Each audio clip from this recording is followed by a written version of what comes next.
এই গরমে পেট ঠান্ডা রাখতে চটপট করে ফেলো কয়েকটা কাজ।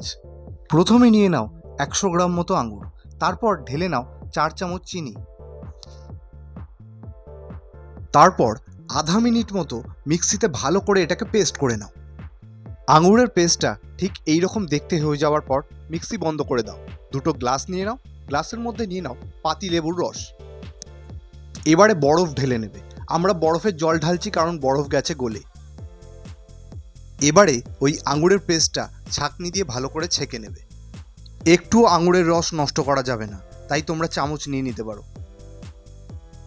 এরপরে ওই দুটো গ্লাসে চটপট সোডা ওয়াটার দিয়ে নাও। এরপরে আর কি, স্বাদ মতো বিট নুন আর স্বাদ মতো চাট মশলা।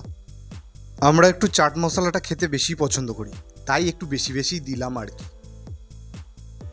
ব্যাস, এবার সাজিয়ে গুছিয়ে তৈরি আঙুরের ঠান্ডা ঠান্ডা শরবত।